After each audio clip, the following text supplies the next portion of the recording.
Two, two. Mic check 1 2. How y'all doing? What's up, y'all? How y'all doing? Hello, hello. Good evening, good evening, good evening. Come on in, come on in. Have a seat. Have a sit down. My name is Nate Cameron, New Orleans native, musician, artist, advocate, also the board president of Macno, one of the presenters of today. This is brought to you today by Macno, also the Louisiana Music Partners, the Recording Academy, and also our beautiful hosts, the Jazz and Heritage Foundation. Can we please give a round of applause for everybody that made this happen? All right. Welcome, and a round of applause to yourselves. Y'all look good, right? Welcome to Music Swings Votes. Thank y'all. Thank y'all. So I'm sure, as you already know, as you've already gleaned from the invitations, from what you've seen, we're going to focus tonight strictly on the music industry of our beautiful city, right? And there've been a lot of conversation and a lot of things that have been talked about and prioritized in this race. And, for one of the first times, we have this topic being something that is a candidate topic. So very much so proud of the work that's being done. And let's just give ourselves and the scene a round of applause for the way that it's moved forward, because this is not a conversation that was had 5 years ago, 10 years ago, so on and so on. So yeah, once again, Nate Cameron, representing Macno. Before we move forward, I do want to bring up Blake Anthony Johnson, who is the CEO of the New Orleans Jazz and Heritage Festival Foundation, who is our host. Can we please bring him up right now? Blake, come on up.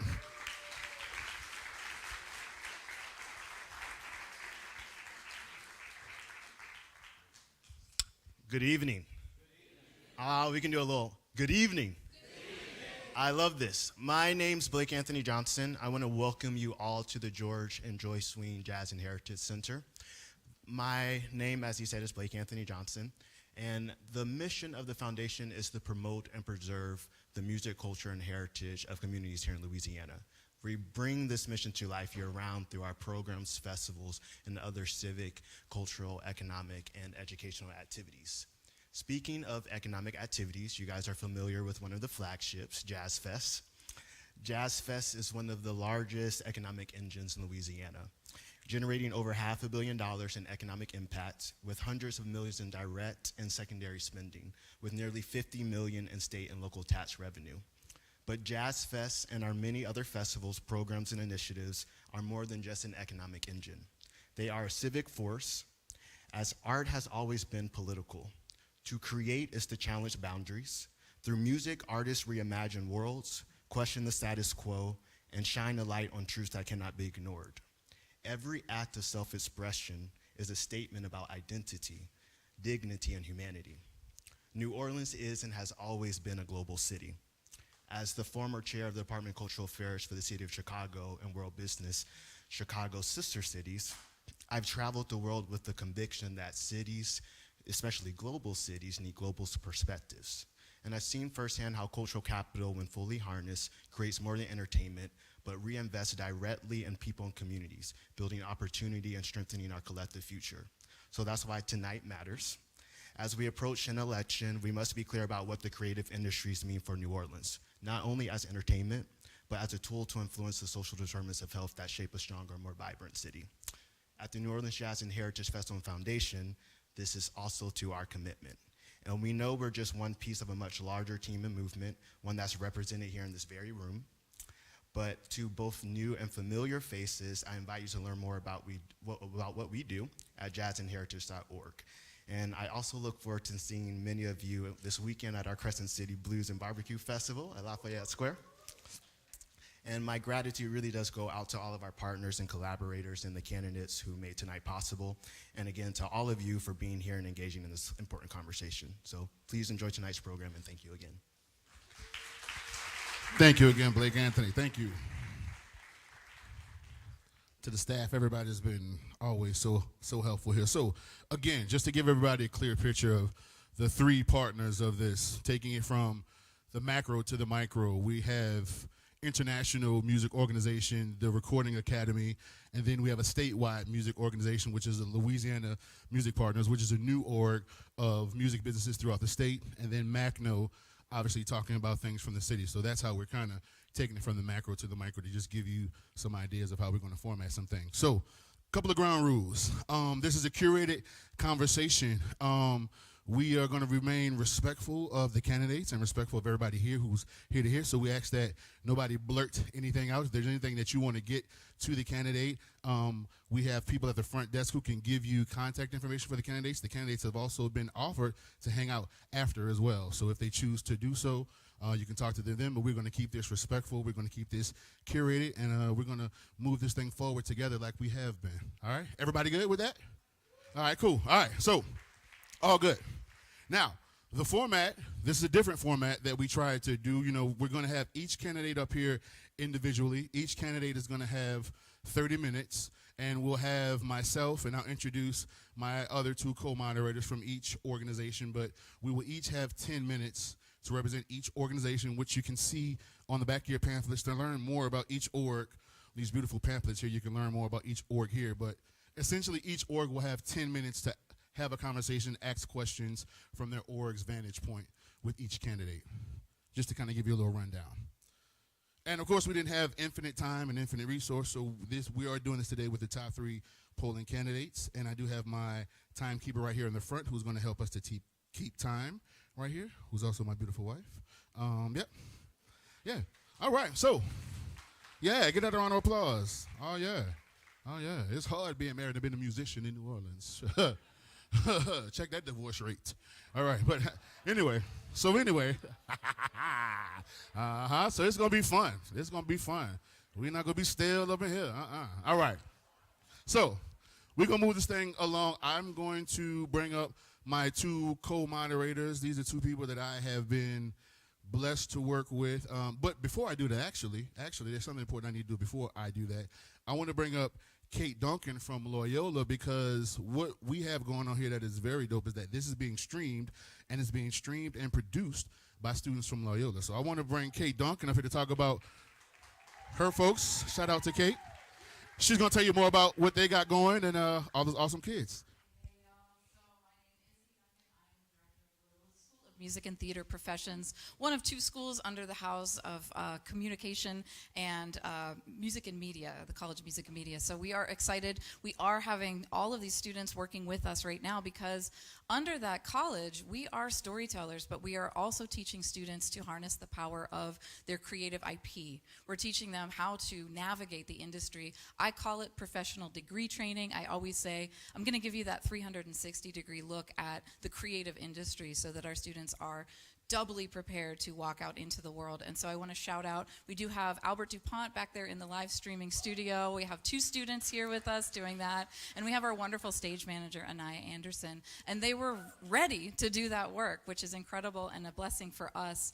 And this is such an important thing for an institution that houses one of the largest jazz departments in the city, a robust music industry department, music therapy and education, because I want to be able to ethically promise students this life after college that allows them to build a profession around their passion, and for us to see candidates that are hopefully passionate and have a plan for how we can build that infrastructure to keep those students around. I spend a lot of time, 4 years, blood, sweat, and tears, and then they leave me because we don't necessarily have the infrastructure here that we need in this city to keep those students working in brick and mortar institutions and across the creative economy. So this is such a thrilling event for those of us at Loyola, and I just appreciate all of the presenting partners and Jazz and Heritage Foundation for housing us here and for allowing our students to be a part of it too. So I hope everybody enjoys the night.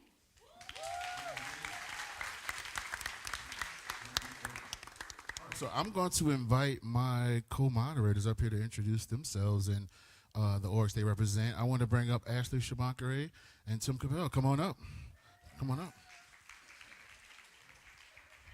Everyone.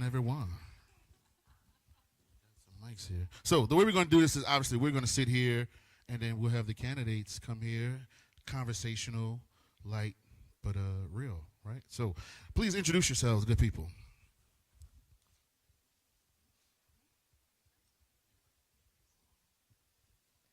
My name is Tim Capel. I wear a number of different hats, but tonight I'm here representing Louisiana Music Partners, which, as Nate said, is a statewide organization that's focused on building a music economy that's sustainable throughout the state. I'm also a lawyer, and I've worked in the music business for the better part of 20 years. I represent many of New Orleans' best and brightest. I'm very proud to say that. I'm also somebody who came back to New Orleans. I had to go elsewhere to kind of get my career start, and I chose to come back. And so this is a personal issue for me, making sure that other people like me can come home and bring the music business with them.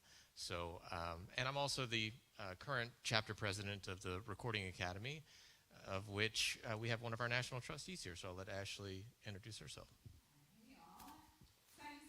Here this evening, so many familiar faces, so it's so delightful for all of us to be here and passionate to talk about music. My name is Ashley Shabankar. I use she, they pronouns. My hat for today is I'm representing as a national trustee of the Recording Academy, but I'm, of course, based here in New Orleans, and I'm the Director of Operations and Programs over at Trombone Shorty Foundation, where I serve a lot of young people who are trying to make careers here within the music industry. We do a lot of work in terms of music business development for young people and really helping them jumpstart their careers. But I'm also working with a number of organizations nationally, including serving as board chair for Folk Alliance International, who, shout out, has their conference here in January. As well as working with other organizations, including the Jazz Education Network. I've worked with a number of organizations in my career here in New Orleans. I worked previously at Preservation Hall and Preservation Hall Foundation. I've worked with Artist Corps New Orleans, Upbeat Academy. Honestly, my whole CV reads like a CVS receipt. So I am a trombone player and a vocalist. I have been really proud to be a part of the community here in New Orleans. New Orleans is where I basically got born and raised in terms of the context of moving all over the U.S. This is the longest place I ever lived as a first-generation American, and so for me, this is home, and I want to make sure that we have a vibrant music culture for many, many years to come. All right. All right. Y'all ready? Y'all ready? Okay. All right. All right. Well, we're going to get this thing going. We're going to call to the stage our first candidate. We're going to call Councilmember Helena Moreno to the stage. Please.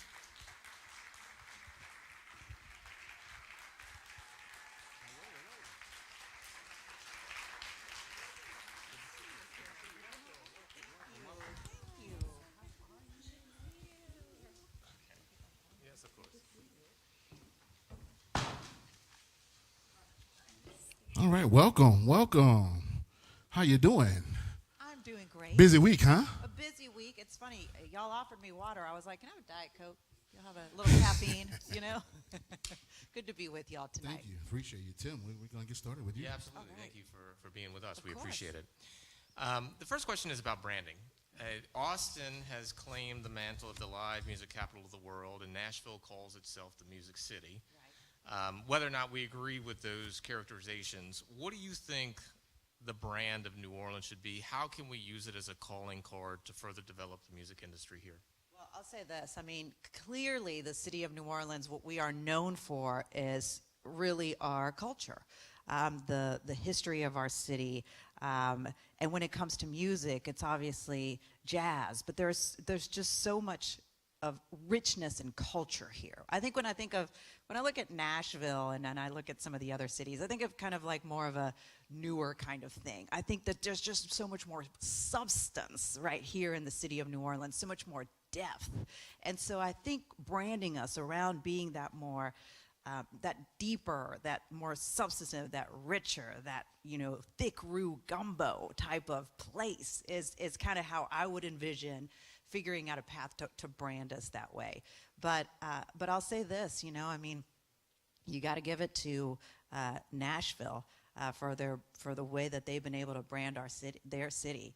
And I know that, no doubt about it, if we really put a team in place to have that real focus on our music industry, we can do the same right here. Which is why I always talk about that when I become mayor, that I will have a team within my economic development office that is specifically about our creative economy as to how we find ways to create as many economic opportunities around music, around arts. And that's how we then figure out the best path to brand our city as to what we really believe that it should be. So you've talked a little bit about creators earning not only gig money, but mailbox money, as you call it. Think that most students in New Orleans don't understand what mailbox money is, how it's generated, and how they can get it. So the question would be, would you support the development of an intellectual property curriculum that could be provided to schools? And if so, how would you fund it and how would it be implemented? Well, first, I mean, a couple things. One, I think that no doubt about it, that would be something really beneficial. And also, not just in our universities, but really in programming with, you know, groups like Roots of Music that's now actually expanding their footprint due to the campus that they just acquired, and where they'll be working, of course, obviously teaching kids about music and how to play instruments, but they're also going to be working on the production piece and the business side and teaching kids at an early age about that as well. And so the IP piece is really important, but also what other cities are doing is finding ways to connect musicians to different organizations that are helping with, for example, leveraging IP to be able to acquire funding, capital for additional projects, and being able to provide that level of education to as to how you can use your IP to really leverage more dollars to then build up upon your brand and your product. And I think that that would be like really critical and important too. But as far as, you know, how do you fund it?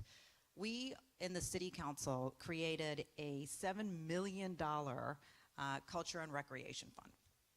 And there were a lot of people who were, you know, saying it's like, well, you know, why is there such a benefit in this? You know, why don't you just create the programs within city government? Because right now there are actually so many organizations that are doing such a great job out there, boots on the ground, that it's actually better to support those organizations and try to create something from within. And so continuing to ensure that we have that council culture and recreation fund, which actually working right now to expand the opportunities there to go from $7 million to $10 million. These level of grants create substantial opportunities and really boost organizations that, you know, could do something like this, like create programs like this.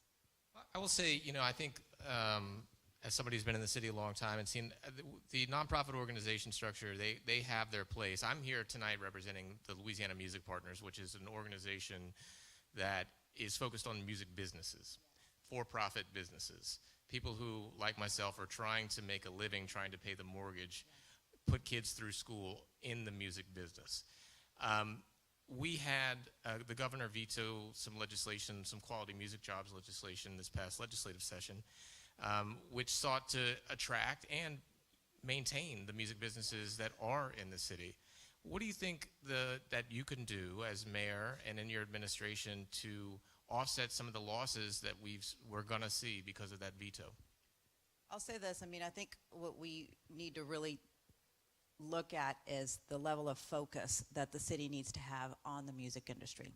And what I mean by that is, you know, I talk to so many different musicians, those who are obviously performers, but then also people who work in the music industry, right?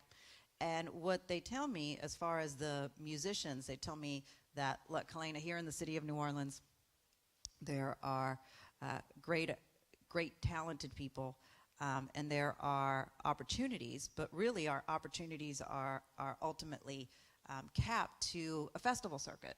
And that if you really want to go and make it really big, that you have to go to another city and then ultimately come back. And P.J. Morton is an example of that. He told me that very same story.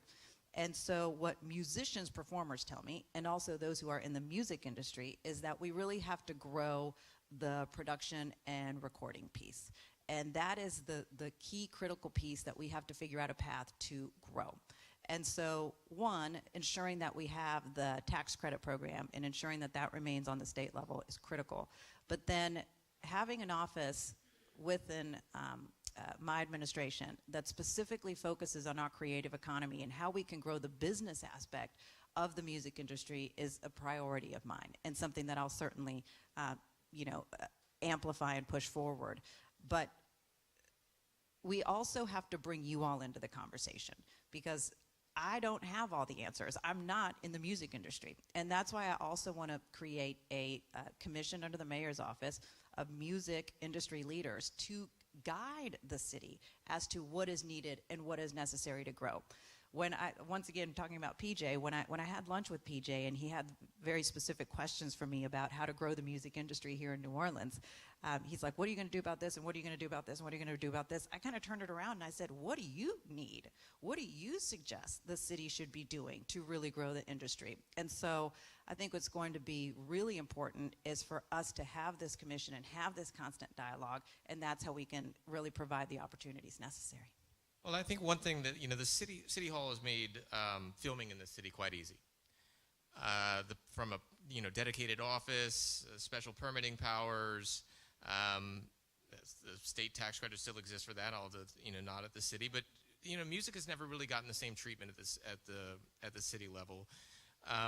What about, creating a music-specific position in the Economic Development Office and looking for ways that we can take things like music festivals and other music events and give them quick permitting similar to the way we do with film production? Yes.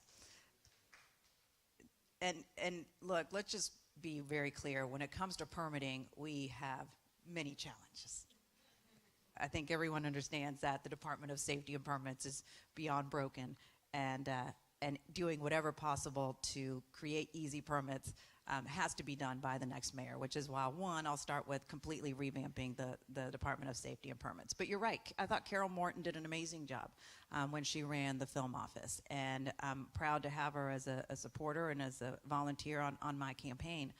And you're right. That's the level of focus that music should also have, which is why I keep talking about my Department of Economic Development, having a specific team just for our creative economy, having someone solely focused on music and how do we grow that, having a music commission under the mayor's office so that you all can advise as to what needs to happen is the path forward.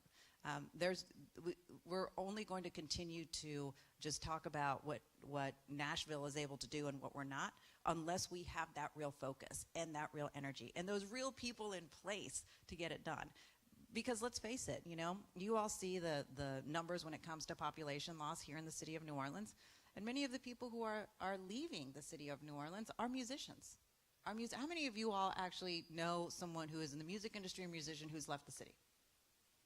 Every single person raised their hand. Exactly. And it's a variety of different issues. It's lack of opportunity. It's affordability.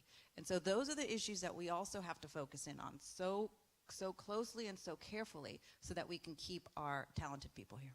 Thank you. I'm going to pass it over to my colleague, Ashley. So much. Hey. So I'm here representing the Recording Academy, and so while we are a nationally based organization, those of us that make it up are music makers, or those of us that are represented in different spaces. So we're going to turn our attention a little bit more to those making the music and culture. So our cultural economy generates nearly $2 billion a year, but people that are creating our wealth, ranging from musicians, DJs, producers, and tradition bearers, they often struggle to survive. Just a moment ago, you mentioned tax credits. You've also mentioned the policies that have been in place in terms of standardizing fair musician pay in terms of city-related events.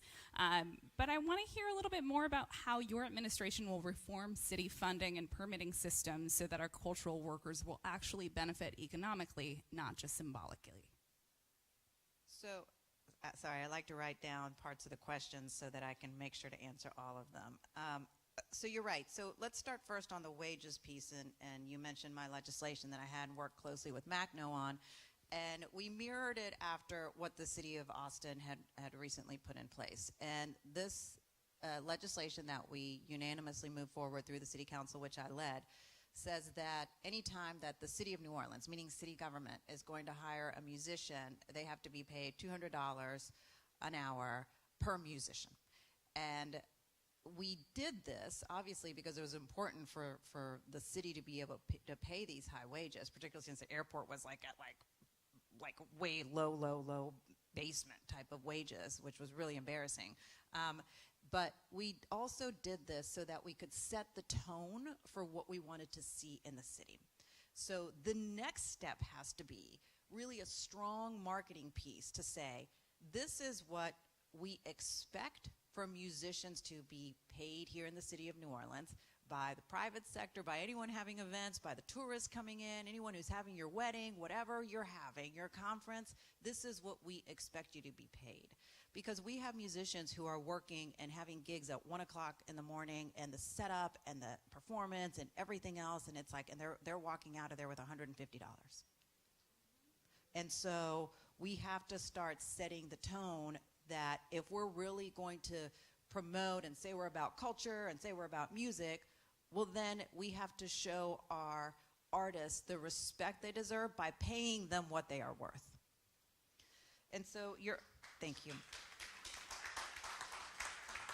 Your other question, though, had to do with permitting. And so oftentimes what we need to do is also create specific permits so that we create more opportunities, which is one of the reasons why after COVID, it was my office that helped Safety and Permits create the live music entertainment, outdoor live music entertainment venue permitting. As you all recall, during COVID, we were having all the concerts outside. Well, once COVID ended, Safety and Permits was like, oh, now everybody can't perform outside. We're like, well, that doesn't really make sense, you know, and so that's how we were able to create the permit. What's been frustrating is that anytime we have, you know, members of the public or city council members go to Safety and Permits and say, we believe we could create more opportunity if we created this new permit, so often we don't have time for all that. We don't have time to do that. And so it then goes to city council members and our staffs to try to put it all together and then deliver it to Safety and Permits.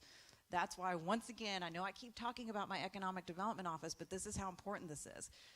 As I grow our economic development office, we have to have a team in place that's specifically looking at these things to help our venues, to help our small businesses, to ensure that permitting is available to create as many opportunities as possible. If Safety and Permits can't be the ones who are going through and looking through the different policies and what needs to be made to create new permits, to create new opportunities, well, then my economic development department will create those and give it to Safety and Permits to then enforce.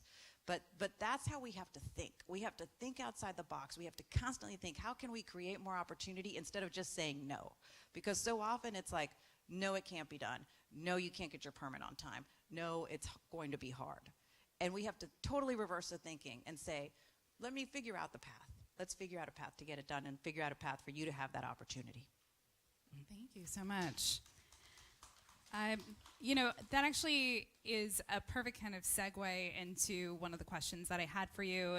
I mean, you've already named and acknowledged the disfractured nature that exists within Safety and Permits, and I think any of us in this room can attest that getting permits can be one of the most stress-inducing parts of producing events. And so we know that, like, city agencies, they often make decisions that impact culture independently, and sometimes this leads to confusion. Sometimes this leads to inequity. For example, you know, so we think about current cultural permitting policy, we have this scattered across departments. I personally had to go down to the police station to get something approved for something from Safety and Permits this year. So there's a lot of confusion, inequity, unnecessary roadblocks. You've mentioned this commission earlier, but I want to talk a little bit more about, like, the centralized office, a cultural office in City Hall. So would you establish a centralized cultural office in City Hall, or would you empower the current Office of Cultural Economy and or the Office of Nighttime Economy to coordinate cultural policy across departments and serve as a true advocate for culture within City Hall? If so, what kind of metrics would you have to show that it's working? That's a great question and multi-tiered question. I hope I'm going to get all parts of it. Okay, great, perfect. So first, once again, and I always say when I talk about safety and permits, I hope that just when I even mention those words, I don't trigger people. Because you're right. I mean, right now, the New Orleans City Council has pretty much become the concierge service for safety and permits. I have Sheree in my office who is really just solely dedicated right now to ensuring that people can get all different types of permits. And to your point, you're absolutely right. I mean, people are going all over town. There's this one story of this one young lady trying to plan an event. She ended up at some fire station on the West Bank that was an old fire station, but maybe not. It was a lot. It was a lot. And so once again, you know, the path has to be that there has to be, to start with, a concierge service around troubleshooting permits. And so that goes with the whole revamp that I'll bring into safety and permits. And that starts really within my first 100 days. I want to let everyone know, though, that I always like to manage expectations. And all different experts who I've talked to around the revamp that I want to do to safety and permits to make it a really workable system. And those experts who I want to bring in to do the revamp, they all tell me that ultimately within 3 months you'll start to see improvements. But to do a full enhancement to get to where we need it to be comparable to a Jefferson Parish, to St. Tammany, to those functioning parishes with permitting, it actually is going to take about 15 months. And the reason why is because we need significant software updates. One stop is like 185 stops. And so we need software upgrades. But when you bring in new software and easier to use software, it also requires a significant amount of training for the employees. If you try to rush it, then unfortunately what happens is that the whole new system fails. But just know that that is one of my top priorities, revamping the permitting piece. What was the other part of your question? Okay, I know I love these multi-layered. It was where you would empower culture within our city structures. Culture. So once again, you know, a lot of it in my administration is going to sit once again in economic development, in that creative economy piece. And that's really where I want to be able to troubleshoot a lot of the different issues around business and business opportunities and permitting. That's really where that'll be, because I want them to have the connections within the community. I want them to have the connections within the entrepreneurs, the new business owners, the venue owners, the production companies, and have them be the ones who are able to have those contacts and then be able to walk through the processes and make sure things get done. Thank you so Thank much. Since I'm at time, I'm going to turn it on over to my colleague, Nate Cameron. Awesome. All right, so I'm going to be asking questions from the Macno perspective, bringing it to the local musician perspective. We know that we have a lot of things that can be asked and that are transpiring, so we're going to jump right into it. One of the things that we've been seeing on the rise, as you spoke to, is musicians leaving, but also we see musicians after COVID. Our musician and culture bearer community was hit very hard, and what was a problem before that was just exposed greater was that the health of a lot of our musicians and culture bearers is just not the best. So what policies would you adopt to ensure healthcare, mental health services, and emergency financial relief are accessible for the creative community here? So before the NOCO took over all of tourism, Mark Romig was really leading a program to provide health insurance to the hospitality industry. And so a similar program like that is something that I think would be very beneficial for our musician community as well.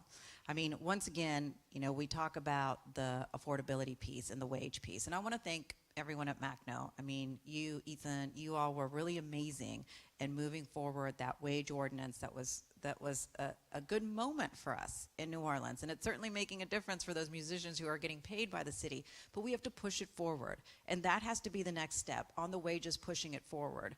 But then at the same time, we have to also find that path for musicians not to have 3 or 4 other jobs, that you really can just be in the city of New Orleans and you can be a musician. We have so many amazing young people who are at our local schools and universities who are getting a music degree or are over at Loyola and working on, music industry positions and things like that. And we need to ensure that those opportunities are here so that they can stay right here in New Orleans. But the health insurance piece and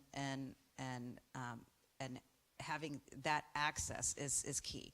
I'm also concerned due to the fact you all know what you're seeing across the country and also in the state with how they're trying to eliminate opportunities for Medicaid.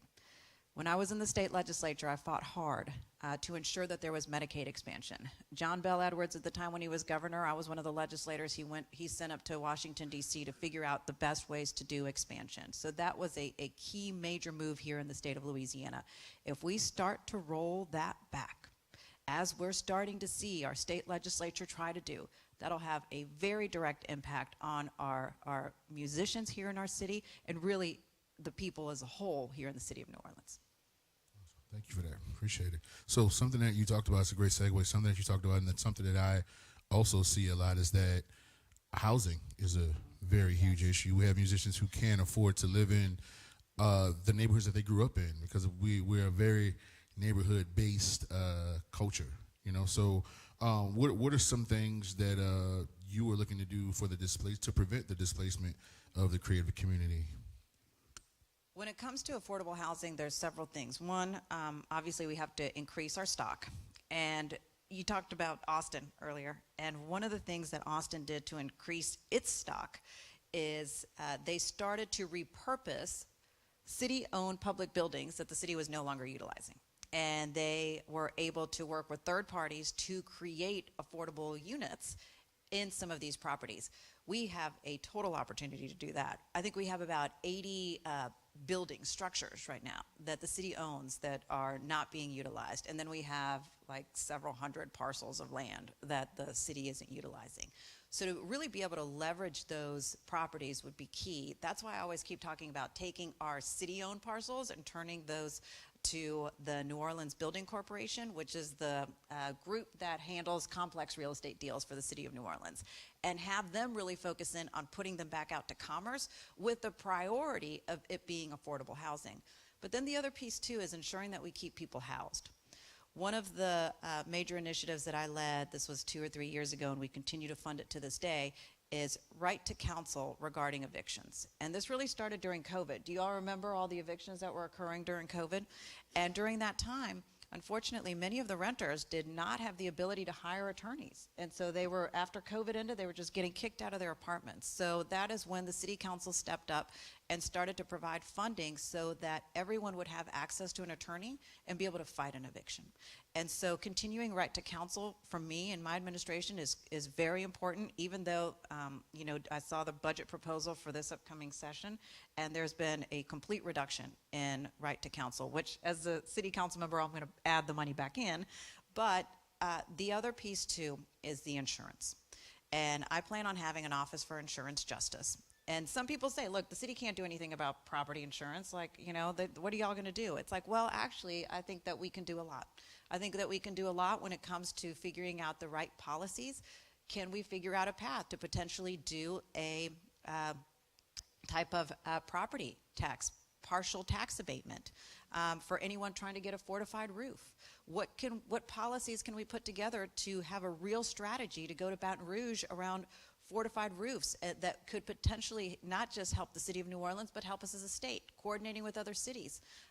That level of strategy in the state legislature has not happened due to the fact that we haven't had a strong intergovernmental affairs team to really put together a strong legislative package, work closely with our delegation and others, and be fully prepared with a strategy and bringing all of you all up to the Capitol to lobby for these things. That's what it takes to get things done, and that's what I'll do as mayor. Awesome, thank you. All right, we're going to end with a rapid fire. Okay. Favorite New Orleans music venue? Oh, come on. You can't just put me on the spot like that. Yep. All right, well, look, okay, this one. And I love the Dewdrop. I love Tips. I love them all. DBA. I like them All right, one more. We're going to end. What is your most memorable New Orleans musical experience? That one's a little easier. There we go. Had so many. Oh man, I've had many. I'm trying to think of the Family ones friendly. I was going to say. I'm trying to think of the family ones friendly. I can tell. You know. Look, I'm just going to be honest. The most amazing music experience that I've had was actually something that my team planned for me, and it was a Musicians for Helena event that y'all had for me last week to celebrate my birthday, and it was Don Richard, Tanya Boyd Cannon, Partners in Crime, Kristen Diabo, Robin Barnes, and it was just, I mean, I felt it so deeply, and I just so appreciated musicians being there for me because, as they know, I've always been there for them, and I'll continue to be there for them as mayor. Thank you. Can we get a round of applause? Thank you. We appreciate you, Councilmember Helena. Thank y'all for doing this. Thank you. Thank you for this important conversation. Thank y'all. Thank you. All right. We're going to transition. Y'all still doing all right? Everybody good? Bathrooms are outside, 5 minutes, and we're going to transition to the next candidate.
Two, two. Two, two, two. Two, two, two. 1, 2. We're going to get started again in 2 minutes. 2 minutes. Wrap that combo.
All right. We are going to keep this thing rolling. I appreciate everybody again for being here. Appreciate that first round, getting this thing rolling. And we are going to keep it rolling, all right? So get your seat on in. Again, we're going to ask if you have, if you can, silence your cell phones. If you have to take a call, please step outside. Try not to distract, you know. All right, so we are going to call up our next candidate, who is going to be Senator Royce Duplessis. Come on up, please. Welcome to the stage.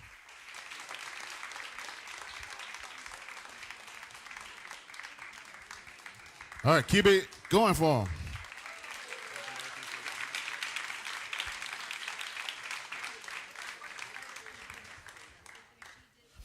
Welcome, Senator, welcome. All right, we're going to start off with Tim.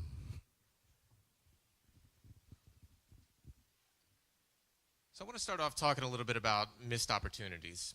You said the other day that too often our artists make their name here but go elsewhere to build sustainable careers, and that you intend to pursue a broader economic development strategy powered by real investment to position New Orleans as a hub for music production.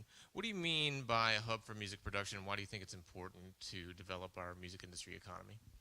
Well, first of all, thank y'all for having me tonight. This is a beautiful crowd, great energy. I'm just happy to be here, proud to be at this wonderful facility. I think it starts with what you said at the beginning of your question, the number of people who've left, artists who've left who haven't stayed. I say often that New Orleans can no longer allow for its charm to be its curse, meaning that we rest on the fact that, oh, we're just New Orleans, right? We're the birthplace, right? You know, we have the soul. We have all the things.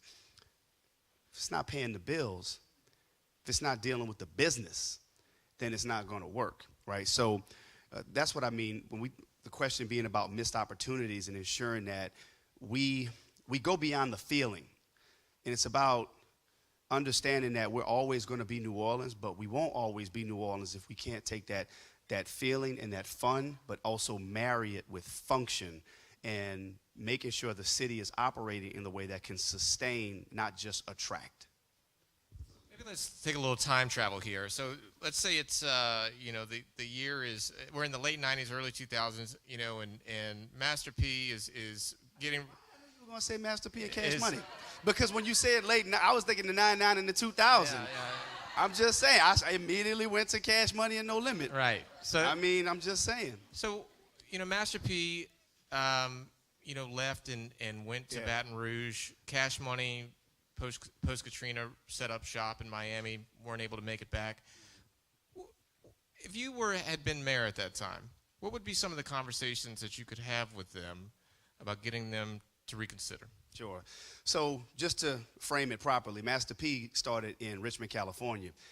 He came to New Orleans, and he didn't live here because I think that had more to do with just, when you make it and you grew up in a neighborhood, still we're a big city name-wise, right? But we're still a small city, right?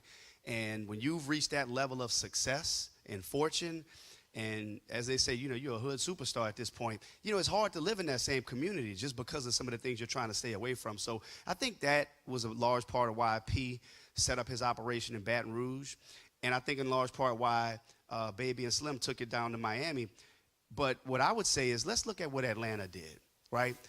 Atlanta, they seem to have had the formula of how they could grow a competitive music industry where their competing music artists didn't have to be rivals in the sense that, yeah, you can compete, but we can also grow and foster and build up new young talent in the city. I think that was the big missed opportunity for New Orleans hip hop in particular, of how we had these two global rap labels to represent New Orleans in the best way, but we didn't seem to be able to reach back and pull up that young talent like Atlanta was able to do.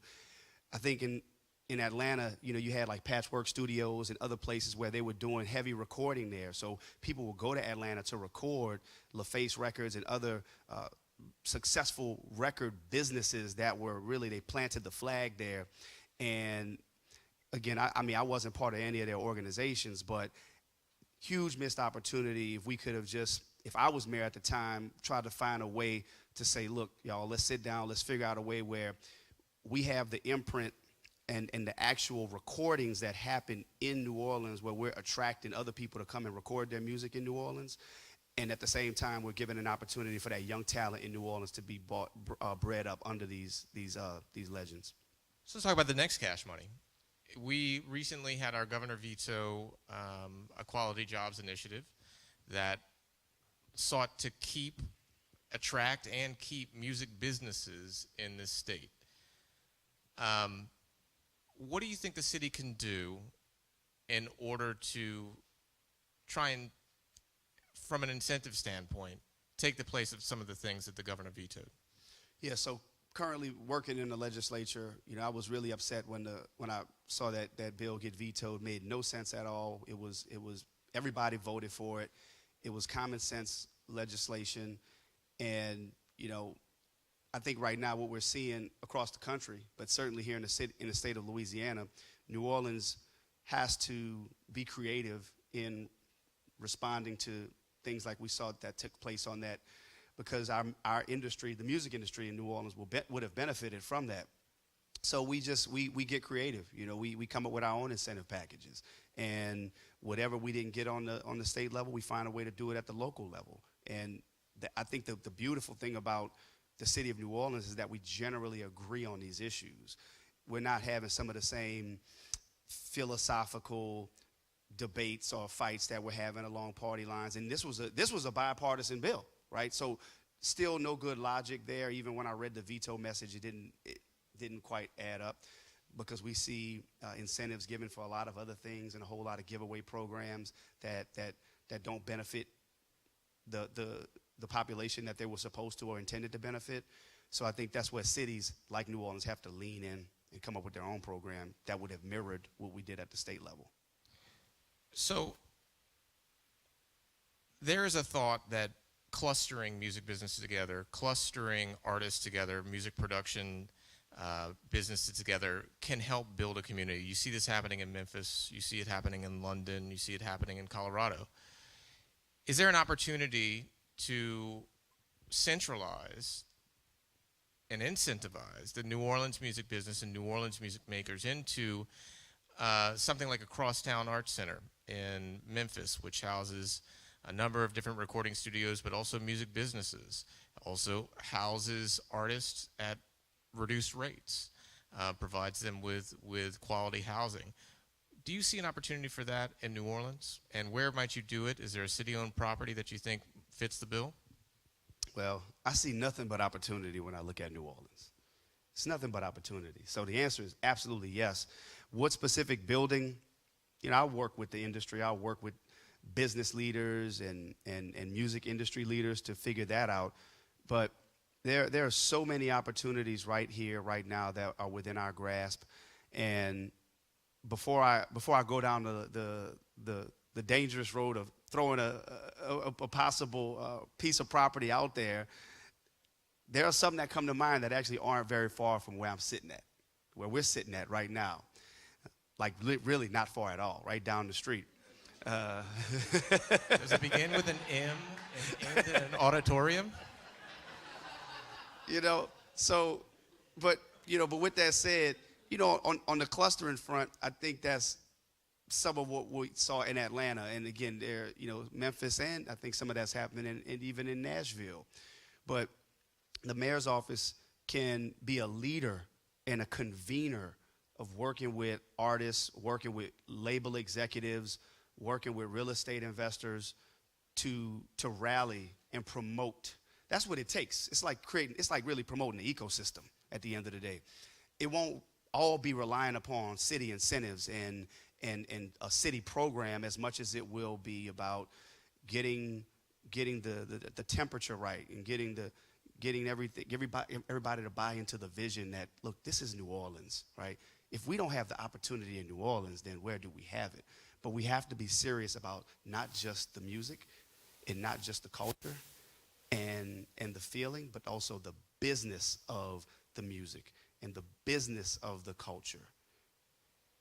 We made it pretty easy on filming in this state through a dedicated office at the city level, special permitting powers, strong state tax credits, which did not get vetoed.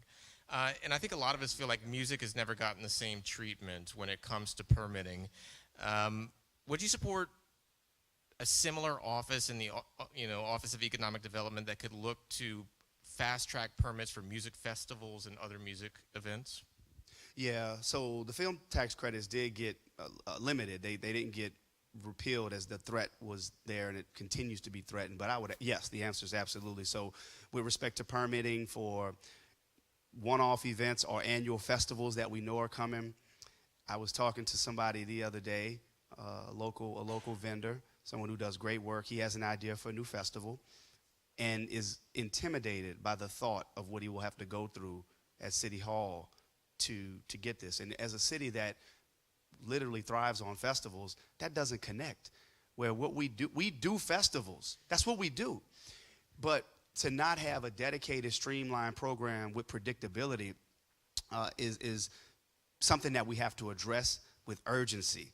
And I believe that is something that we can do if we take the time and we're thoughtful and we truly listen and center those who plan festivals on a large scale, but those who plan and want to execute festivals on a smaller scale that may not have all of the resources as, say, a jazz fest or some of the annual festivals that we're so known for, but some of the smaller festivals. So the answer is yes, absolutely, and it's something I think we have to do.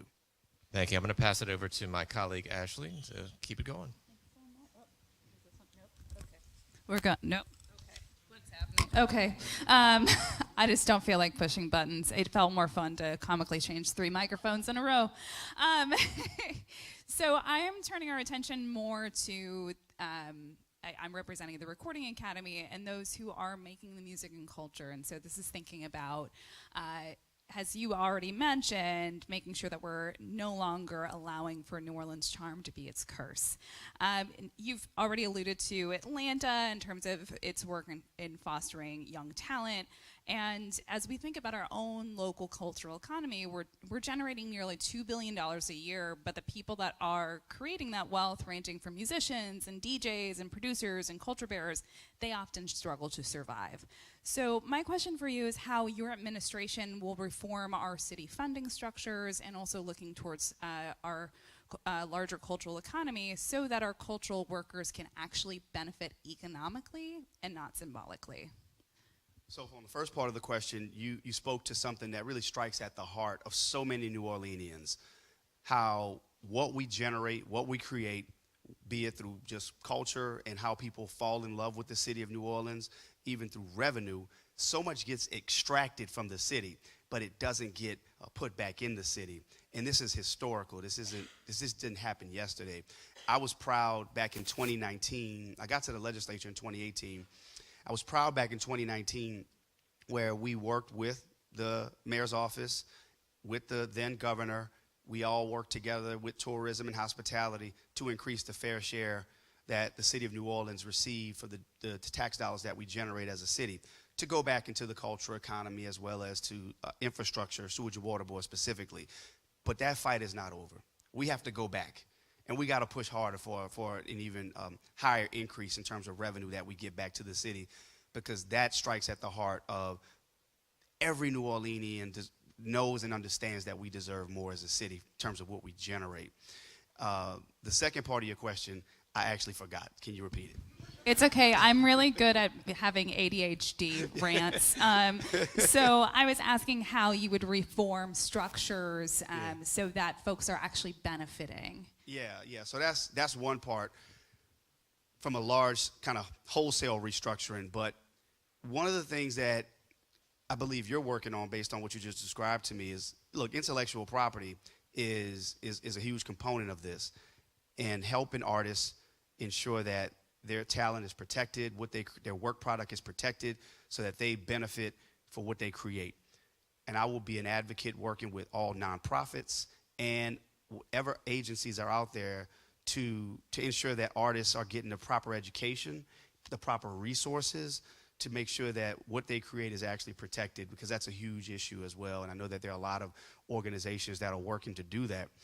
And then you go beyond that, which I think are just the basics that every New Orleanian deserves, not just artists, which is access to housing, access to health care, good transportation, safe streets that they can navigate and enjoy with their family. So providing just those basics that any mayor would be responsible, irrespective of a cultural economy, but just the basics of running a city, good, reliable water and sewage, like those things that they need to feel safe and comfortable in a city would be a primary responsibility, that if we get those things right and we just improve them, that'll also help benefit our artists. Thank you so much. You've also mentioned in previous dialogues and various questionnaires you've received over the past few months that you would be convening a huge subsection of the cultural community. With that said, too often we find that there are out-of-town consultants that are being paid large sums of money to study our culture, while our local experts and culture bearers are not often compensated for their expertise. So how would you change these dynamics and ensure that local musicians, cultural organizations, and small businesses are prioritized in shaping policy and whenever the city hires outside consultants? So we hear the stories, and this is not a new phenomenon. This is something that's been going on for quite a long time. It's like, how do we ensure that those who create the culture are protected? But we don't want to commercialize it in such a way where you lose the authenticity and truly what makes the culture, that's something that has to be balanced. Look, I think about just my life in how I came about. So my grandfather, and I didn't learn this till much later. My grandfather, he had dementia way before he died. He was 94, but he never forgot how to second line, right? He was part of a group called the Original Square Deal in Treme, and I mean, young man, 14, 15, 16 years old, part of this cultural organization, and my uncle has been a member of the Black Men of Labor. And they never really went into it for money. But then it's like when you see their photographs and what they created being used in a way where it's like you feel like, wait a second, this is what I created here. So that's where I would go back to the intellectual property piece of it, and making sure we're working with attorneys and business people who make sure that we're putting the proper contracts in place, putting the proper deals in place. And I want to make sure that if there's there's a major event, major festival, that we ensure that no matter what the deal is, that there will be a guaranteed percentage minimum requirement that local cultural bearers are included. It has to be a requirement. I'd love for you to talk a little bit more about what are key things that you would, like key performance indicators that show you that engaging the cultural community in these dialogues and conversations is working? You got to be connected to the community. You got to know it, and you feel it, right? So you're talking about indicators. It's not always based upon receipts and numbers in black and white. And I believe in receipts. I believe in numbers in black and white. Let's be very clear about that. But being connected to the culture, and you got to. It's about proximity, and I think that you have to be someone who understands the language and who's really a part of it to know whether or not the culture is actually benefiting from it or the culture is continuing to be exploited and not benefiting from it. So to me, there's a quantitative aspect to it, but there's also a qualitative aspect in terms of measuring actual benefits. So, and that's just something that I don't know how you can manufacture or read it, but you have to center those. You have to listen to those who are truly part of the cultural community. And for somebody like myself, I don't believe that will require much because I believe that I'm an extension of it. Thanks for that. And then my final question looks more at centralizing culture within City Hall. We know that we have the existence of our Office of Cultural Economy, our Office of Nighttime Economy, but things feel really disjointed right now. So I would love to understand, are you going to establish a centralized cultural office, or are you going to work with the existing structures and empower them to coordinate cultural policy across departments and serve as a true advocate for culture within City Hall? So as I've said over these past 3 months since I've been on this campaign trail, I'm not here to reinvent the wheel. I'm here to get the wheel turning. Much of what's in City Hall is outdated. We have structures and systems in place. Let's take Public Works, for example. The way that it's structured is really more appropriate for the 1970s. I'm just true. I'm not disparaging anybody. You can hire the best and the brightest, but if they're working in a system that naturally creates silos, it's hard to function and operate in a system that's really outdated. So I'm not disparaging any individuals. I'm saying the systems and the way the departments are structured need to be modernized. As it relates to the office you just described, it's not necessarily about keeping it or getting rid of it. I have no reason to get rid of it. I have a desire and a mission to make it work more effectively and more efficient. That's what the next mayor needs to be focused on. So, and unfortunately, new administrations come in, and we've seen this historically at every level of government, not just locally, but we'll get rid of a program because the predecessor had it, and we don't have time for that. We need to figure out what's going wrong in the office and make it work better. And that's what I'm focused on doing, making the wheel turn. But so the answer is yes, I would want to keep it and just make it more effective. Great, thank you so much. I'm going to yield my time over to Nate Cameron. All right, thank you, Senator. I'm going to be asking questions from the Macno local perspective, and this is a good. All right, we're back. This is a good segue for what we're already talking about. What policies would you adopt to ensure that healthcare, mental health services, and emergency financial relief are accessible to the creative community of New Orleans? So yeah, those are important areas. And I believe that the policies that we adopt can be done in partnership with agencies and entities that actually provide those services. So let's just say healthcare, mental health, for example. We have organizations like LCMC, Ochsner, and others that provide services, whether it's St. Thomas Clinic. We need to strengthen those partnerships. They understand the value that our cultural community provides to the city of New Orleans, and we have to continue to keep them at the table and stay engaged, have them put resources on the table in addition to the city, and have programs that are specifically targeted to providing health care and mental health services to our cultural community. And then, look, there have been programs that have already done some of these things that we're talking about that should be lifted up as well. So again, not to necessarily reinvent the wheel, but to highlight the programs that are currently working effectively to provide housing, health care, and the other services that you mentioned, and just continue to push them. So those partnerships in today's world, where we know that we're facing a budget deficit, that's a real thing that we're going to have to work through.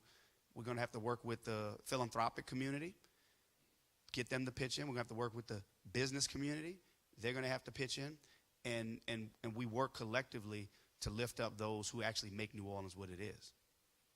Thank you, thank you. A lot of the questions that I got from a lot of my brass band colleagues and community members, whether they be the young, up and coming brass band members that we work with, or some of the ones that are out now working, is they are always talking about how they feel targeted, and how at certain times when things like the Super Bowl come in town, they're hoisted up to be the representation of the city, but when that goes away, they're targeted and they're treated unfairly. So what can be done, or what would you do to ensure that enforcement doesn't disproportionately burden those small-scale culture workers and musicians? I started at City Hall in 2006. I was 23 years old. I was the chief of staff to a New Orleans city councilman for this area, for District C. This was post-Katrina New Orleans. And we learned a lot during that time. And one of the things that we did, this was Councilman James Carter. We passed an ordinance.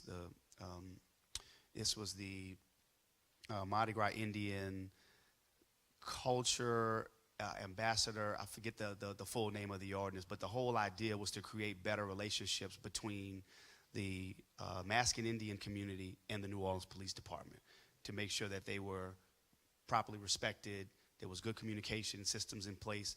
We know that a lot of these guys that play, guys and gals, everybody who plays in brass bands, I grew up with a lot of them. I know a lot of them personally. A lot of them I've hired for many events, and I hear the stories. And it really takes constant communication and following these issues. We saw what happened when there was the imposing of, or the potential to impose, insurance requirement on some of the trailers in the parades, in the second line parades. Being close, going back to being proximate to the issue, making sure we minimize those misunderstandings when they happen, minimizing those issues. And when it comes to targeting, that just can't happen.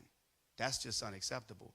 And if there was a wrongdoing that was committed, we need to find out and address the issue. Whether it happened through local law enforcement, we're gonna get to the bottom of it and make sure that doesn't happen.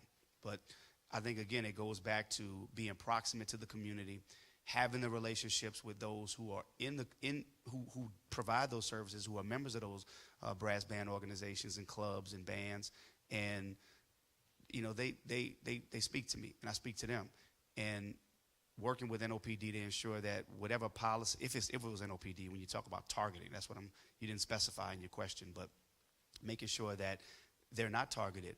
But if there's a misunderstanding, we're going to find out what the misunderstanding was and get to the bottom of it. Oh, thank you for that. Appreciate it. All right. Also, we see housing is an issue for a lot of our musicians being priced out of their own home neighborhoods. What is something that you can do to make sure that these creatives are not priced out and that they can stay home? Yeah. So I have a goal that over 10 years, the city of New Orleans can build and preserve 40,000 affordable units. Now, I say build and preserve. This doesn't mean we're going to go and build anything in New Orleans East, multifamily housing units. I'm talking about the fact that currently in the city of New Orleans, we have 20,000 vacant or blighted lots. And we have 20,000 vacant or blighted properties that need to be redeveloped and put back into commerce. There are roadblocks right now in the way, but I believe many of those roadblocks are going to begin to be addressed through the Housing Trust Fund that we just passed as a city. Right now, we're looking at about $14.6 million in the first year that's going to go towards developing affordable housing. We're going to leverage that money to do more deals, to be able to provide housing for musicians, for teachers, for first responders. But the other piece that we need to do, in addition to trying to move 40,000 units back on the market over the course of 10 years, is dealing with the issue of homeowners insurance. It's crushing us. if anybody's been looked at the work that I've been doing over the past 2 years, I've been in the legislature now going on 8 years, but I've been fighting really hard to deal with the issue of homeowners insurance in Baton Rouge. We have a fortified roof program that's moving in the right direction, but it's not going far enough. These grants are good, but the city needs to stand up its own program to offset the difference in the cost that it takes to get a fortified roof. So I want to have a supplemental program at the local level with the goal of getting 25% of roofs fortified in the city of New Orleans, which will help bring down insurance costs for everybody. And our musicians and our artists will benefit from that. So that's something that I've been laser focused on, and I will do it even more so in the mayor's office by helping standing up a program for housing. And then we look back at some of the other programs that have worked over the years. You know, there have been programs where there's been housing developments specifically for our artist community. We have to revisit that and re-implement those programs. Thank you for that. All right, Yes. last question as a hot seat, fast cultural question. What's your most memorable New Orleans musical experience, or one of your most memorable New Orleans musical experiences? Oh wow, that's a tough one. So I have to say, that is a very difficult question, but I was going to say it was when I went to a Tupac concert at the Superdome in '96, but no, that wasn't it. That wasn't it. We're gonna put a pin in that one. I want to hear about that. Me and my wife, we used to be the Dragon's Den, right there off Esplanade. It was late one night. So we used to go to like a lot of different places. We'd be at Mimi's, then we'd go to Dragon's Den.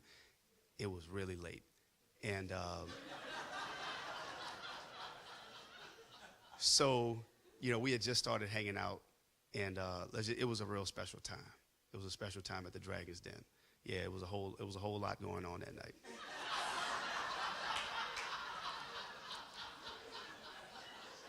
Beautiful. Can we please show? It was a beautiful night.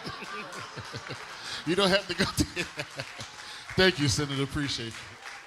Thank you so much. Thank you.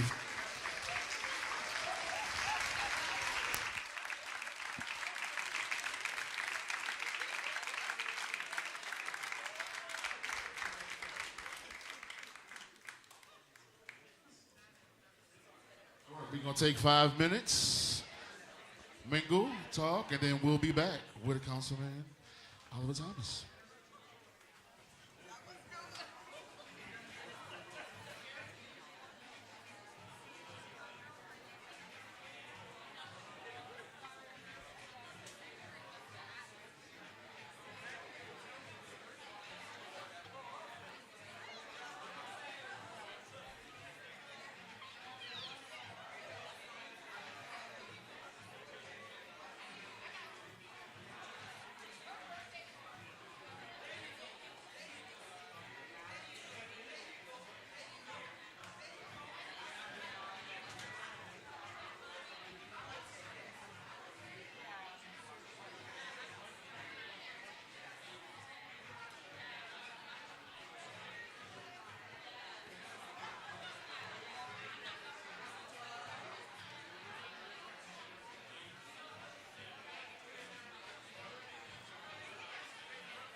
Minutes, people.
Right.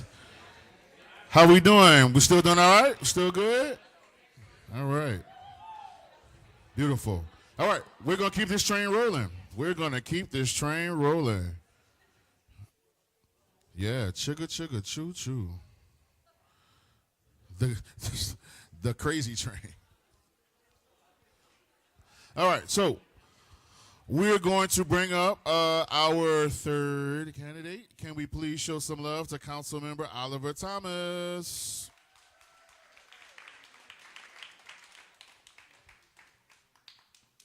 Any moment now. One more time. There he is. There he is.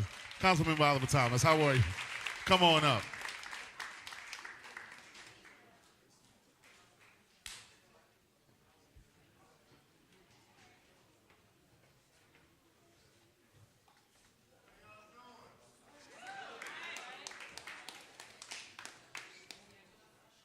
All right. Take a load off. Tim, we'll start with you. So, Councilmember Thomas, Nashville has Music Row, and cities like Memphis and Chicago and even Fort Collins and London have all recognized that having music creators, businesses, and supporters in a centralized location leads to good things over time. It's a clustering strategy. Recently, in a response to a Gambit Q&A, you stated that too often investments are concentrated in a few blocks while neighborhoods across the city are left behind. Do you have a fundamentally different approach to this clustering strategy when it comes to music business development? Yeah, but you cannot deal with that question unless you're ready to deal with the history of music in New Orleans. And as someone who grew up playing Little Liza Jane on the street corner, beating on cans. We've always had music in all parts of the city. But the entertainment and music in New Orleans was never about a business. It was about culture, and it was about entertainment. So I'm always surprised when people to take a look at New Orleans now and say, why don't we have a music industry, a cultural industry? That's not why we dance. That's not why we played. That's not why the greats came here, because of that. I would say our music industry is call and response. It's like a syncopath, right? And so it's a response to how we live. So as mayor, what I would like to do, especially since that's a question now, is so let's develop an industry around it. Let's not look at it as, hey, there's those black folk or those folk in the night ward or those indigenous folk that are just entertaining people. Let's start to educate them about the economic benefits and the business of music. So folk, I'm New Orleans for real, right? And so for me to understand, and that's where my family comes from, out of Indian culture. I'm the only elected official to be king of two second-line clubs. My mama used to tell me and my brother go second-line for them for entertainment for people. We have to develop a business industry around it. So when you talk about Nashville and other places that have taken advantage of the business of music, that's never what it was about here. So as mayor, for me, I'd like to see more cutting-edge workshops. I'd like to see more emphasis on school, where it's not just about being in a marching band, but looking at the history of how they, Trombone Shorty and my cousin William Booty and John, and how they spun off into the industry. And I think you start teaching that early. But if you're not from here, don't be surprised why we don't have a business industry, because we was just entertainment at one time. And that's what we did anyway. If there was no one to entertain, we entertained ourselves in the neighborhood. You mentioned, I think your comment on education is pretty spot on. Would you support the development of an intellectual property curriculum that could be taught in the schools? And if so, how would you fund it and implement it? The mayor's not in charge of the school system, but I want to have the first office of education as a mayor, where you could sit down with the superintendent and the school board and talk about how do you develop not only that, but a relationship where we could take advantage of other opportunities and other sectors for growth. And I think it starts with a conversation about what that looks like, but it starts with people in this room who understand the business side of it. I think too often we're looking for politicians to fix issues that are outside of their resume and outside of their realm of expertise. And I know a lot about stuff, but I'm smart enough to know I don't know everything. So I would be looking to the people in this room to say, hey, how do we create that economic foundation to educate people? And how do we sync it with the school system so that it becomes to be natural and sustainable? So recently, our governor vetoed a quality music jobs program that sought to entice, but also entice businesses to come and locate it in the city or in the state, but also stay in the state. What do you think some opportunities for the city government are to entice music businesses to come to the city, or to keep the ones that we have here? Well, first of all, you want to revisit that conversation with the governor and educate him, hopefully. You want to educate the New Orleans delegation, who has real political relationship with the governor. One of the interesting things about this race is that we don't need a predator from our state partner. We need a partner, right? And I'm going to throw this out there because no one really is thinking about it. If we lose a lot of our experience in the legislature, where does that expertise and those relationships come from to protect us with areas like this? Y'all better be thinking about that. It is a tough place for rookies to survive. But no, I would want to revisit with the governor and kind of maybe educate him. I don't think they really understand that a lot of it is ideological and political reaction, whereas I'm the kind of person that I don't mind you educating me and I'll educate you. Are there tax incentive programs at the city level you think could be employed to attract more music businesses? Other cities take a look at venues. How do they attach certain fees that'll go into cultural buckets to invest in that. I think we're at a point now that I think you take a look at all of that, especially given the fact that some of these large venues and some of these large events that are happening here, but that's going to have to be a conversation with our tourism leaders and our service leaders. Where does it come from? So I think you talked about festivals, and I think a lot of us in the music business have looked at the streamlined approach that the city is dedicated to the film industry, whether it be a specialized permitting, or just a fast-tracking the development of audiovisual productions in the city. And I think in the music business, we've felt somewhat left out. Do you think that there's an opportunity to develop a film NOLA, a music NOLA office within the city government so that they can fast track music festivals and other music events to be held in the city? I think there's been an opportunity since 18th and 19th century when New Orleans music went nuts around the world, when the Dixieland Brass Band in 1917 when they went viral, right? But that goes back to my first comment about we have to develop the thought leadership around that to talk about it as an industry, and it's a sustainable economic industry. That has never been how local people, that has never been how the tourism industry or even the leaders in business, they've always looked at our culture and our entertainment as something extra. And right now, many of the young people who are gifted and folk who are gifted, they don't want to be extra, they want to be part of. So I think you have to revisit, how do we take a look at it? What is that relationship like from a public policy side, but also from a business side? How do we change the mindset of... Doing it right now? Yeah, I think you're right. I think it. the people in this room have the right mindset, right and I now. think they're all looking for the Right next now. leader of this city to lead in that mindset. This is the first time in my lifetime, as someone who's from it, right, and whose family is from it, that I've seen more people talk about how we benefit from it.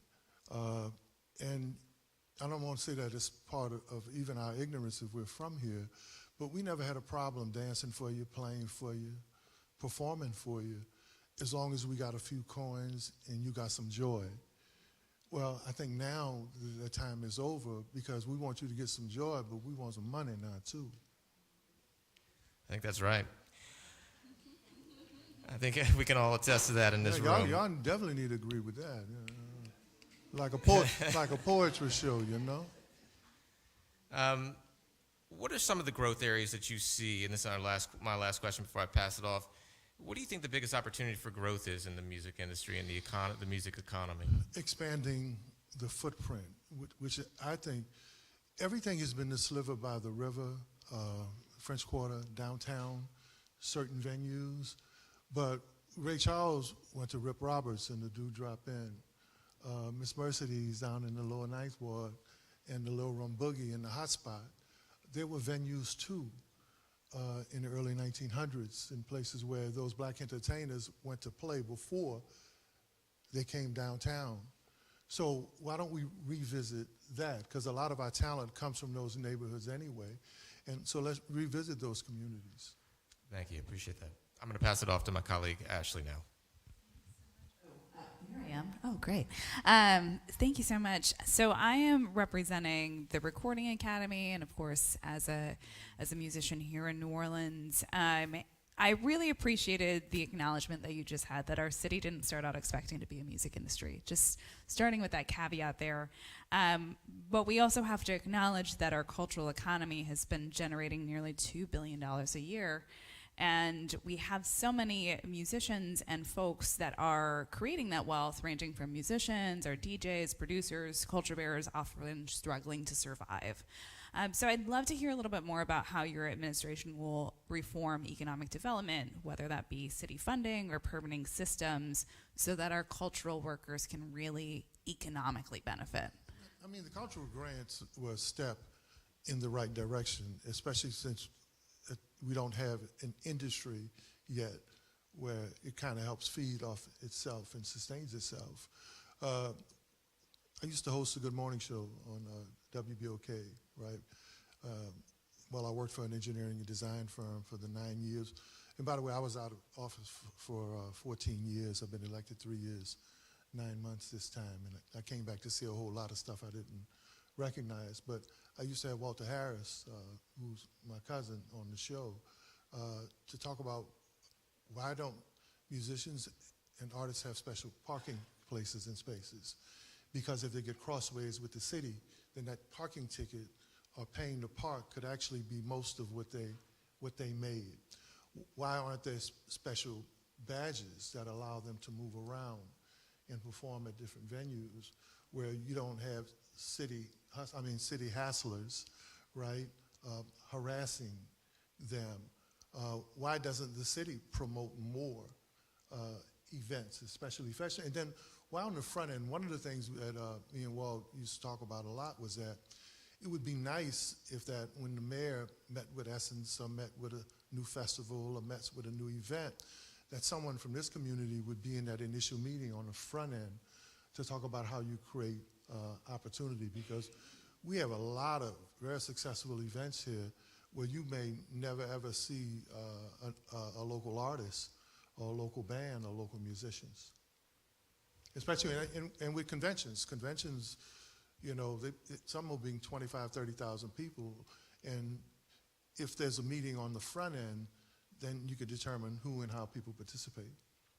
Yeah, thank you so much for that. Yeah, I think about how many festivals and events are outsourcing and bringing out outside talent when we have such a great wealth of resources here on the grounds. Yeah, but that goes to part of what he said. As someone who worked in the movie industry, I was main character in Treme on HBO and did part of all of season 2, did 3, I did a little acting, you know.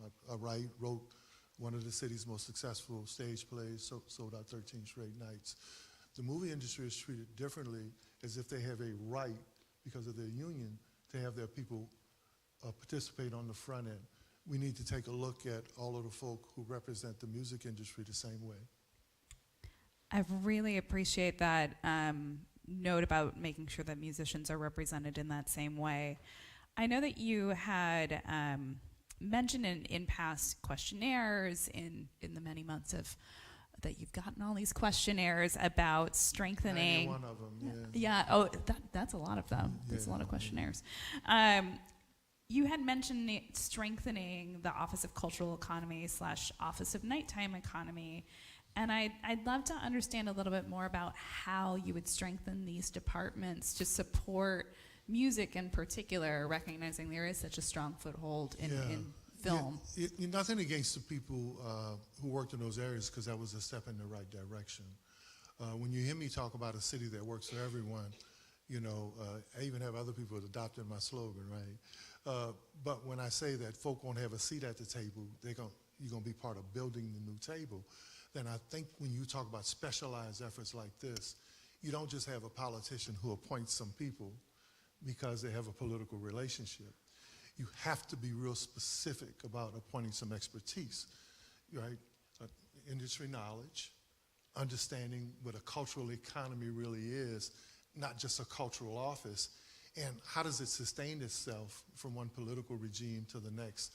So I think so much of what is specialized amongst this room that, you know, to me, you guys would hope and really be real aggressive in wanting to be part of transition, you know, wanting to be part of org or reorg. And I think that's how I would like to do it. Thank you for that. I mean, I would also love to talk a little bit more. I mean, you just mentioned convening the cultural community, like really having us engaged in these processes. On like a slightly tangential front, I mean, too often we have out-of-town consultants that tend to be paid this really large sum of money to study the culture. And we have so much deep expertise that exists here where our culture bearers are rarely compensated for their expertise. So I'd love to know how you might change these dynamics and ensure that local musicians and culture bearers, small businesses, are all prioritized in shaping policy and whenever the city hires consultants. You probably heard me speak about that. You know, New Orleans is one of the few places, if you want to be an expert, all you got to do is say you're from out of town, right? And we'll give you a contract. And that has to do with, historically, the lack of sophistication in the fact there's a mindset here that is brilliant as we are in terms of our culture and our entertainment, and we are brilliant. There's a level of insecurity when you come to talk about the business aspect of it and the intellectual capacity and thought leadership about it. And it's here. There are a lot of seeds that are being planted here now that if y'all don't mess up, if y'all get the right mayor, the time is now where you're going to impact each one of those areas, right? And now we'd love to go back to 1917 when Dixieland bust out and created this craze, right? But we're here right now, and this is the opportunity right now. But yeah, we love out-of-towners here, and I love out-of-towners too, but I've said publicly, we didn't need nobody to come here, we didn't need anyone to come here to save us, because they usually didn't save where they were from. We just need people who want to come here and work with us and help us advance what we have. Thank you. My final question is going to be regarding data. Beyond anecdotal, we really lack reliable data on musician pay. I mean, we've heard stories of musicians talking about making tip money or $100 on a gig. And we know that this also is a larger conversation around artist displacement, the true cost of sustaining culture here in New Orleans. So I'm wondering if you would commit funding to accurate, community-trusted cultural data on the cultural economy and measuring not just the revenue, but who really is benefiting from it, and subsequently how we would make this data public-facing. Yeah, but I think given the level of sophistication now, and first of all, blessings to some of the out-of-towners who have adopted us in New Orleans, not because they want to change New Orleans, but because they love New Orleans. So I think you'll see, looking at events and we've been a pass-through for quite some time, right? I would be willing to sit down with any governor and say, hey, look, we won't ask you for a penny if you let us keep everything we generate in Orleans Parish.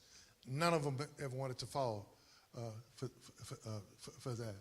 But we have an opportunity moving forward, especially if we become more sophisticated about the business part of it, where you're naturally going to participate. You're going to be on the front end of shaping what that looks like, and it'll be a whole new attitude and expectation. Some of the most brilliant musicians, and like some of them, my family members, they could always be negotiated down because they never got anything anyway. So I think the new mindset now is, no, you can't negotiate me down. And what did we just find out about the Super Bowl? The most successful Super Bowl in the history of Super Bowls, right? And nobody does it better than us. And we didn't make any money. So what do you have now is new negotiating points of view now, because the thought and the people are a little more sophisticated, and we're not just happy to have your event, we're happy when we can benefit from your event. And so I think that piece has started already. Thank you so much. I'm going to turn it over to my colleague, Nate Cameron. We on?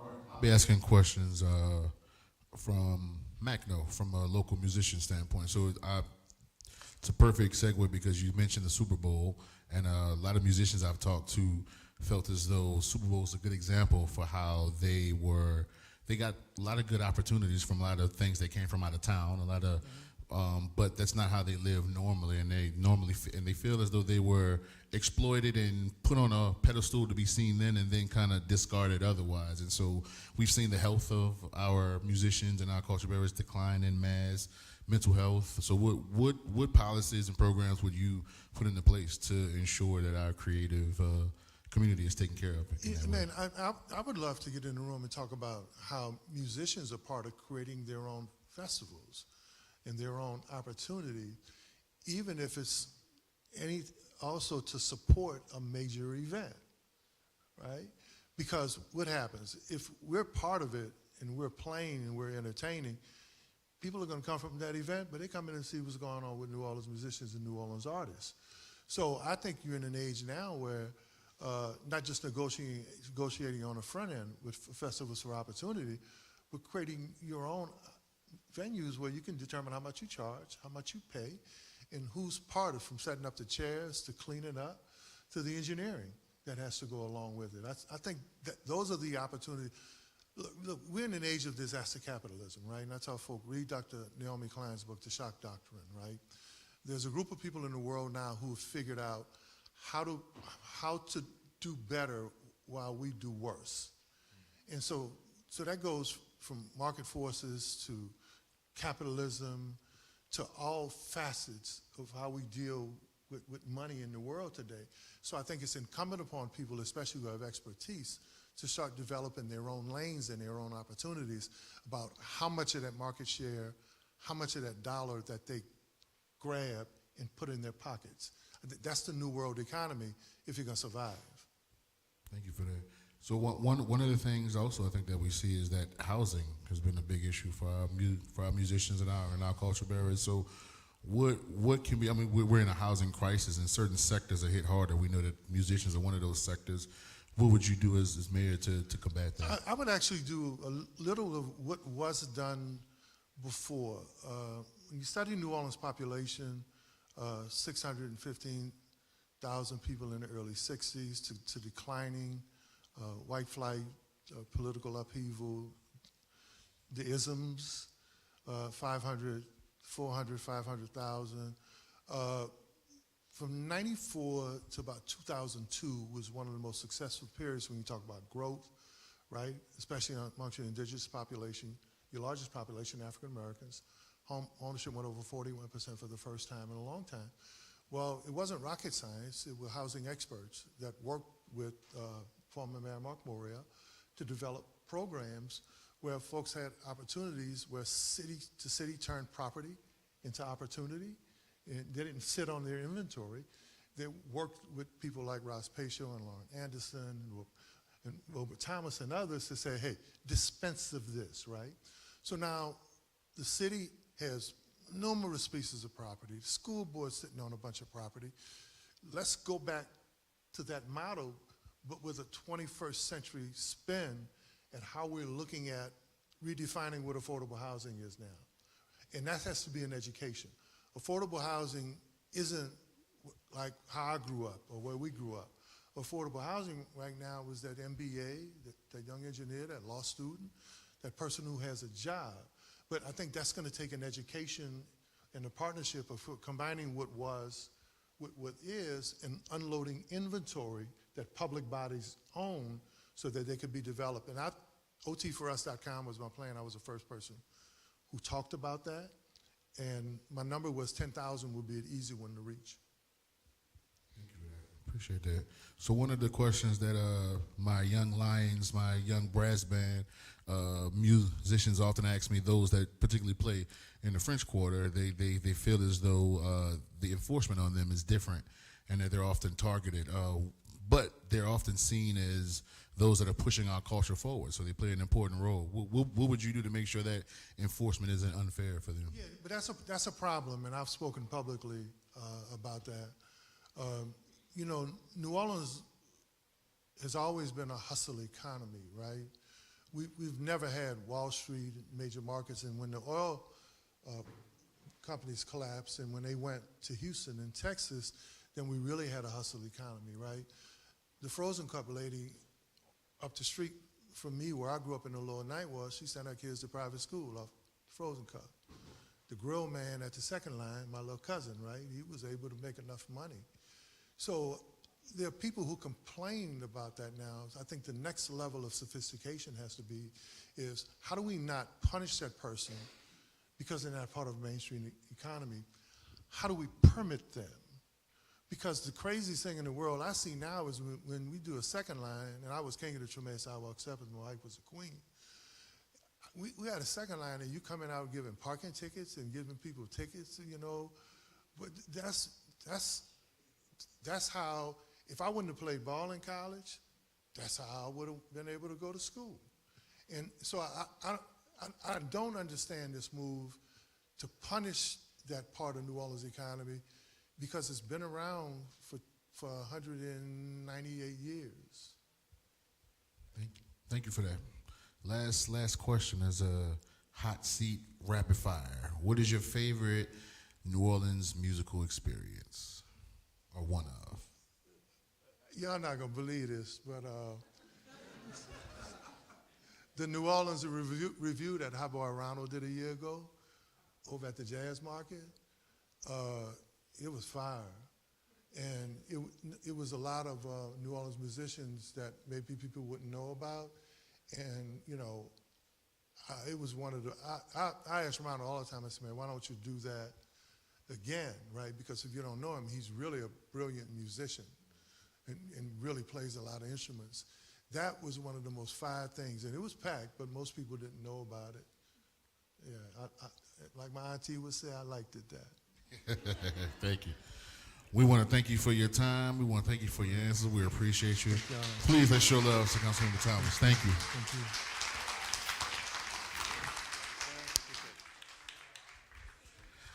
you. Yeah, thank you all for being here. We appreciate you all for being here. Round of applause for everybody. One more time for the Jazz Fest for having us. Want to get a picture here? Yeah. Thank you.